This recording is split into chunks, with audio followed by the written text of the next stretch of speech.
They say you just know when something's wrong. That gut feeling? Mine hit me on a Tuesday. Nothing dramatic. Just a glitch in her smile. Lexi came home from a strategy workshop, wearing a new perfume I didn't buy her and humming a song we never listened to. That evening, while she showered, her phone buzzed twice on the nightstand. I've never been the paranoid type until I read the name Greg T, followed by, "Last night was unforgettable. Same time next week." My stomach dropped. I didn't open the message. I didn't need to. That one line confirmed everything I didn't want to believe. Lexi, my wife, my partner of 6 years, was cheating on me. But I didn't confront her. Not yet. Because I had a better idea. It was time to play the long game. After reading that message from Greg, I sat in silence for a long time. I could hear the water running upstairs. Lexi was singing again. Same off-key tune. Same fake innocence.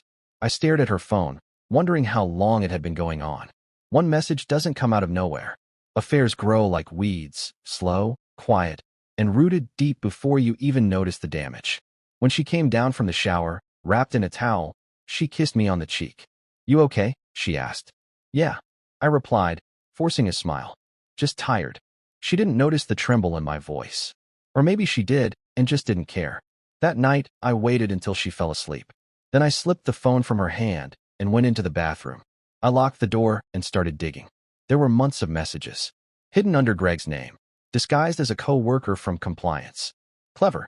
They met in hotels, restaurants, sometimes even in the parking lot behind her office building. She told him things she hadn't told me in years. That she felt alive again.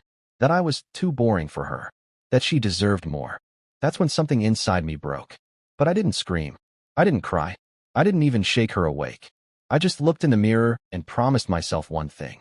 If Lexi thought she could betray me and walk away clean, she had no idea who she was married to. I wasn't going to make a scene. I was going to make a plan. Over the next few days, I became an actor in my own life. I kissed her good morning. I texted her sweet nothings during her lunch break.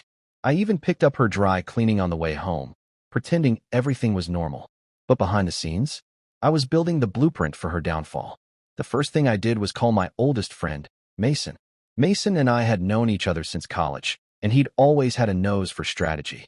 He worked in finance now and had seen enough dirty divorces to know how to protect assets and how to dismantle someone else's. We met at a local coffee shop that Lexi never visited.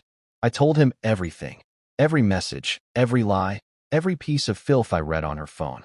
He didn't say anything for a long time. Then he looked me dead in the eye and said, "You want revenge? Or do you want to win?" I said both. Mason laid out the plan like a general mapping a war. Step 1, secure the finances. Lexi and I had a joint account and a shared savings fund for our future family. What she didn't know was that I was the one who set up both accounts. I still had full access and control. Step 2, dig deeper. I needed more than texts. I needed photos, receipts, witnesses, solid proof. So, I hired a private investigator, Clark, an ex-cop with a quiet voice and a scary good track record. Step 3, create distance. Not physically, emotionally. I had to make Lexi comfortable. Make her believe I was still clueless. That way, she'd slip up. And when she did, I'd have everything I needed to ruin her completely. I wasn't just going to expose the affair. I was going to make her regret every breath she wasted lying to me. I smiled as I shook Mason's hand. "Let's ruin her," I said. And I meant it. Clark worked fast. Within a week, I had photos.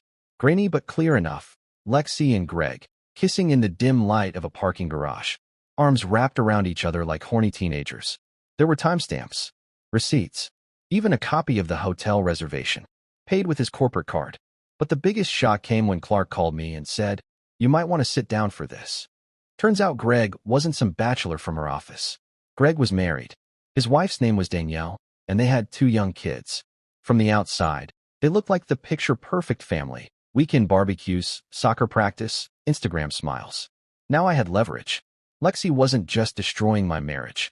She was helping destroy another. That night, I stared at Lexi across the dinner table as she gushed about her long day and how exhausting her meetings had been. I nodded, smiled, and passed the salad. Inside, I was laughing, because while she was playing games in shadows, I was quietly setting fire to the very ground she walked on. I called Danielle the next day. I didn't tell her everything, yet. I asked her if Greg had been working late a lot, traveling more than usual. She hesitated, then quietly said, "Yeah, why?" I told her I had information about her husband. I asked if she was willing to meet. She agreed. I hung up the phone and exhaled slowly. Lexi had no idea that the life she was trying to build behind my back was already falling apart, brick by brick, and I was the one holding the sledgehammer. We met at a quiet bakery early Saturday morning. Danielle arrived 10 minutes early, alone, anxious, and already clutching a tissue. She looked like someone who hadn't slept in weeks. "Are you Nolan?" she asked. I nodded. "And you're Danielle?" She hesitated, then sat down across from me. I slid a small manila envelope across the table. "Everything inside will explain why I asked you here." She opened it with shaking hands. Photos, printouts of texts, a snapshot of Lexi and Greg at the hotel check-in desk. The color drained from her face. Her eyes welled up, but she didn't cry.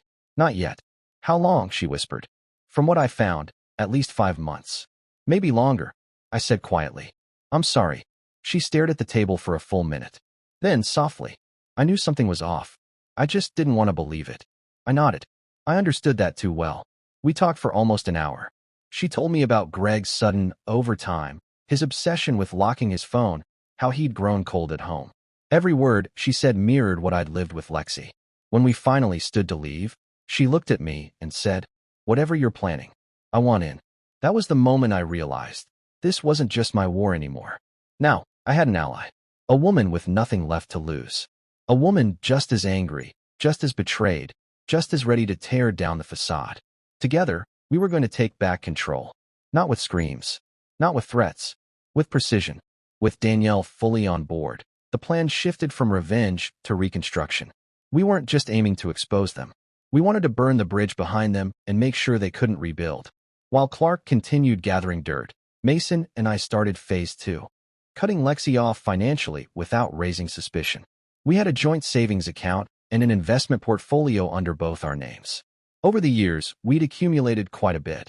Lexi always loved bragging about our future security.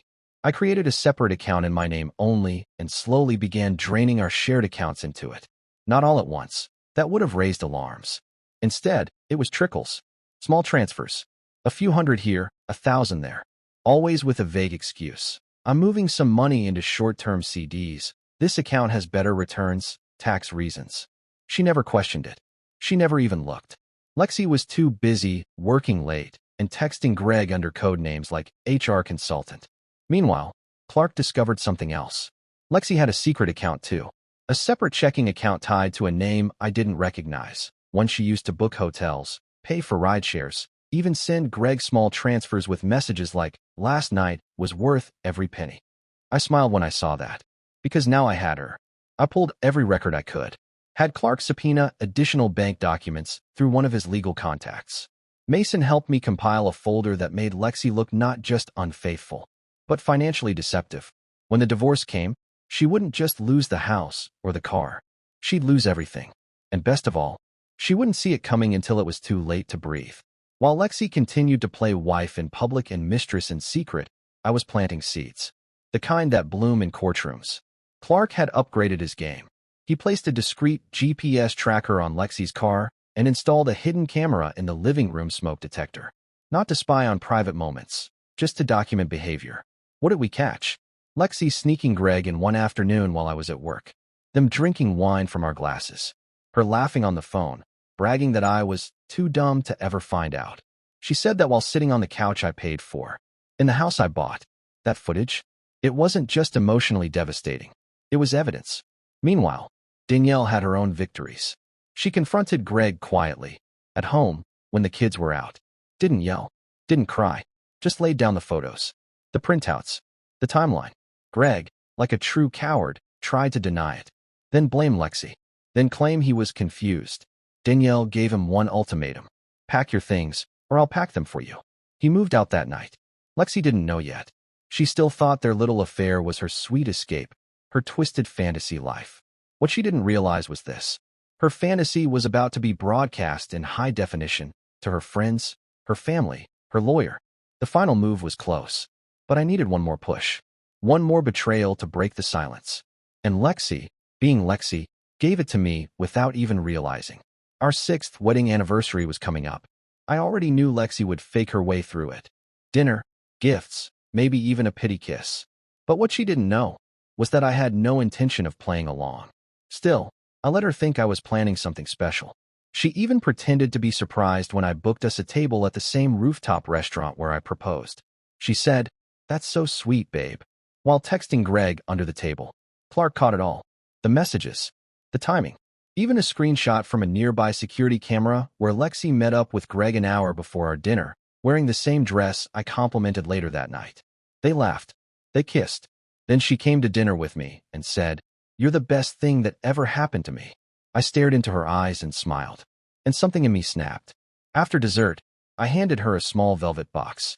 Inside wasn't a necklace or a bracelet. It was a tiny flash drive. She looked confused. "What's this?" "Something I think you should see." Her smile froze. She opened it slowly, and that's when I leaned in and whispered, "I know everything, Lexi. Greg, the lies, the secret account, the hotel rooms, all of it." Her face drained of color. She tried to laugh, to brush it off, until I said Clark's name. Then she stopped breathing for a second. I stood up, dropped a $100 bill on the table, and said quietly, "You've got 24 hours to get a lawyer. You're going to need one." And I walked away, left her there, shaking, alone, with a drive full of proof. It was the best anniversary gift I've ever given to myself. The morning after our anniversary dinner, Lexi didn't come home. Not that I was expecting her to. She sent one message around 4 a.m. "We need to talk. Please." I didn't reply. I was already at Mason's office, sitting across from him and my divorce attorney, Monica Reyes, one of the sharpest family lawyers in the city. She'd seen it all: cheating spouses, hidden assets, psychological manipulation. And she was exactly the kind of storm Lexi wasn't ready for. We filed that morning. The petition included a full breakdown of her infidelity, financial misconduct, and proof of the secret account. We submitted Clark's documentation, screenshots, footage, transaction histories. All of it, carefully compiled and time-stamped. Lexi was served the papers at work. During a meeting, in front of her colleagues. I heard from Clark. She went pale, excused herself, and locked herself in a bathroom for over 30 minutes. That same day, I froze all our joint accounts, transferred the last of the funds to my private holdings, canceled her credit cards, changed the locks. She texted me 20 times, called 11, left a voicemail sobbing. "How could you do this to me?" That one actually made me laugh. How could I do this to her? Lexi built this grave. I just handed her the shovel. Meanwhile, Greg's life was also imploding. Danielle filed for divorce the same week. Took the kids. Changed her number. Froze his accounts too. Lexi and Greg, two cheaters, once so smug and sneaky, now completely cut off from the very comfort they'd taken for granted. The house was mine. The car? In my name. The retirement accounts? Legally protected. Lexi had one bag of clothes, a frozen bank account, and nowhere to go. And for the first time since this nightmare started, I slept like a baby. Lexi finally showed up 3 days later. She banged on the front door like a madwoman. I watched from the upstairs window as she stood there in her designer heels and oversized sunglasses, trying to look composed, but failing. I didn't open the door. Instead, I turned on the speaker system connected to the Ring doorbell and calmly said, "You're trespassing, Lexi. This is no longer your home." "You can't do this to me," she shrieked. "I have rights." "No, you had choices. You made the wrong ones." And with that, I ended the call. She left, but not quietly. I heard from mutual friends that she was spinning lies, claiming I was controlling, abusive, emotionally cold, that I'd trapped her in a loveless marriage. Unfortunately for her, I had facts, not feelings. The court didn't care about emotional theater. It cared about evidence. And mine was airtight. She tried to fight the divorce, petitioned for half the house, alimony, even a portion of my retirement account. Monica dismantled her claims like a machine. "You've been cohabitating with another man," she told the judge. "You've hidden assets, violated trust, and abandoned your marital responsibilities." Lexi stood there in court, lips trembling, as the judge ruled against her on every count. No alimony, no house, no car, no retirement. She left the courtroom with nothing but her fake designer bag and a broken voice. I didn't smile. I didn't gloat. I just looked at her, really looked, and saw someone I no longer recognized. And I felt free. The woman who once told me I wasn't man enough to keep her happy had just been outplayed, outsmarted, and outclassed by the man she thought was too boring to matter. The silence after the courtroom was deafening, but peaceful. For the first time in years, There were no fake apologies, no secret phone calls in the bathroom, no tension lingering in the air like smoke. Just peace. I changed all my passwords. Removed Lexi from every document, contact list, insurance policy, and emergency file. Monica made sure her name was erased from anything tied to my future. Lexi tried reaching out once more through an old email address. You don't have to hate me. We had good times, Nolan. Maybe we just lost ourselves for a bit. I didn't reply, because it wasn't about hate anymore. I didn't hate her. I just didn't respect her. And I knew now that those two things were not the same. Danielle and I stayed in touch, mostly updates about the legal side of things. She was doing well, stronger every day. She'd taken a job at a nonprofit and was focusing on her kids. Greg, from what I heard, had moved into a one-bedroom apartment and was struggling to pay legal fees. His boss got wind of the affair after Danielle shared select documentation with HR. He was demoted and put on probation. Lexi, meanwhile, bounced between cheap rentals and Instagram selfies with fake smiles. She tried to act like she was thriving. New hair, new freedom, new captions about healing energy. But everyone who knew her, they saw the cracks. And me? I was slowly rebuilding my life from the ground up. Not the same man I was before her betrayal. Wiser, colder in some ways, but more focused than ever. The house didn't feel haunted anymore. It felt like mine. And every time I passed that empty space in the closet where her clothes used to be, I smiled. Not out of revenge. Out of relief. She was gone. And the door was finally locked. For weeks after everything ended, I expected the crash. You know the one. The wave of sadness, loneliness, regret. But it never really came. Instead, there was quiet. Not just around me, but inside me. A kind of stillness I hadn't felt in years. No more second-guessing myself. No more wondering why I wasn't enough. No more pretending that love was still alive when it had long rotted at the roots. I cleaned the house top to bottom. Sold the bed we once shared. Painted the walls a fresh slate gray. Replaced every memory with something mine. Mason came by one weekend with a couple beers and a toolbox. We fixed the squeaky stair, rewired the old light fixture Lexi always said was too tacky, and threw out a pile of junk she'd insisted on keeping. You're building a new temple, he said. And he was right. But it wasn't just the house that was healing. It was me. I started jogging again, slow at first, but steady. Reconnected with an old coworker who ran a weekend hiking group. And one Saturday morning, on a trail outside the city, I met Elena. Not dramatic. No sparks flying. Just a simple, genuine conversation about dogs and bad trail shoes. She didn't ask about my past. I didn't ask about hers. We just talked. For the first time in what felt like forever, I wasn't looking for escape or distraction. I was just present. And that was enough. I wasn't chasing revenge anymore. I wasn't trying to win. I had already won. Because Lexi took my trust, my peace, and tried to turn me into a fool. But I got something better. I got myself back. It had been 6 months since the divorce was finalized. Lexi was a ghost in every sense of the word. Out of my house, out of my accounts, out of my life. But not out of the memories. Sometimes, I'd still catch myself flinching when my phone buzzed late at night. For a moment, my brain would expect another lie, another excuse, another betrayal wrapped in soft words. But it was never her. Just a news alert. Or a group text from the hiking crew. The past was still there, etched into the background like a scar, but it no longer bled. I bumped into Greg once at a gas station, of all places. He looked rough, like life had aged him 10 years in a few months. Sunken eyes, cheap haircut, shirt wrinkled like he slept in his car. We locked eyes for half a second. He looked away first. Did I feel satisfaction? Yes. Did I rub it in? No. Because by then, I understood something he never would. Real strength is quiet. I didn't need to spit venom or throw punches. My silence said everything. He ruined his family, wrecked his reputation, and for what? A fling with a woman who couldn't even stay loyal to him. Lexi and Greg had destroyed each other. I didn't have to lift a finger. Justice didn't always come in the form of explosions. Sometimes it arrived slowly, dignified, calm, and absolute. The last time I saw Lexi was from a distance, walking alone in the rain with a cracked umbrella and a look on her face like she was chasing something she could never catch. I didn't wave. I didn't stop. I just kept walking. And for the first time in years, I felt nothing at all. You never walk into a marriage expecting betrayal. You don't give someone your heart thinking they'll treat it like a doormat. But life isn't a contract. It's a gamble. And sometimes you lose big before you even realize the cards were stacked against you. Lexi taught me that. But she also taught me something else. That silence can be stronger than screaming. That revenge, when planned with patience, can dismantle someone without a single raised voice. And most importantly, that walking away with your dignity is the sharpest weapon you'll ever carry. I didn't ruin Lexi. She did that all by herself. I just stopped saving her from the consequences. People say forgiveness is freedom, but I think clarity is even better.